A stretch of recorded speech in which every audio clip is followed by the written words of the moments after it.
Борис Кондарко е темпирана бомба на Бранко Црвенковски. Тој веќе јавно изјавува дека ќе работи по партиски задачи дадени од Бранко Црвенковски, а не онака како што му налага Уставот, законите и прописите на Република Македонија. Самото дејствување исклучиво по налог на Бранко Црвенковски е по себе скандалозно.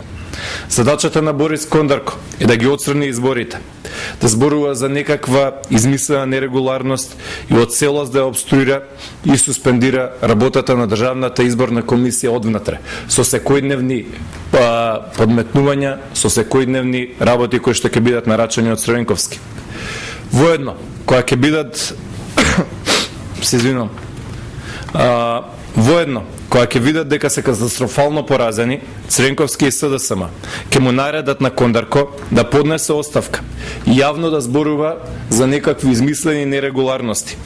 Исто како што досега му наредија на Александар Неваковски да се повлече, а истото по нарачка ќе го направи и Тања Алтанџиева, односно вториот член во ДИК по предлог на СДСМ. Понатаму ќе се оспоруваат резултатите, иако ќе биде кристално јасно и чисто дека тоа е народната волја, дека граѓаните гласале, а подземјето, организирано од СДСМ, ќе проба да организира заплашување и немири. На тој начин, Бранко Црвенковски уште еднаш ќе се обиди да и наштети на Република Македонија, на незиниот углед и на вкупните состојби во македонската држава. За овој нивен план има само еден голем проблем. Тоа се граѓаните на Република Македонија и тоа е коалицијата предводена од ВМРО-ДПМН.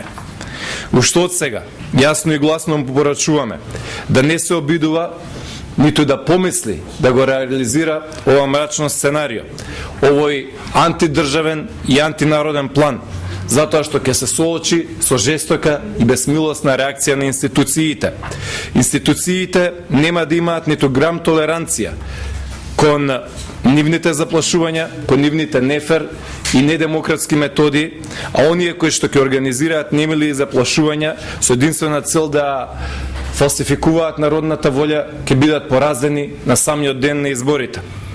Господине Црвенковски, престанете да и правите штета на Република Македонија, на незините граѓани. Не ги штувајте луѓето само за да се заскриете зад нив.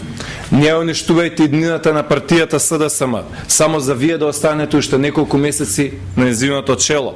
Заминете си мирно и достоинствено и ставете и крај на транзицијата и во Република Македонија, крај на транзицијата и потребната реформа во Социјалдемократскиот сојуз, која што се чека веќе 20 години. Повелете дали имате прашања. Доколку нема, ви благодарам и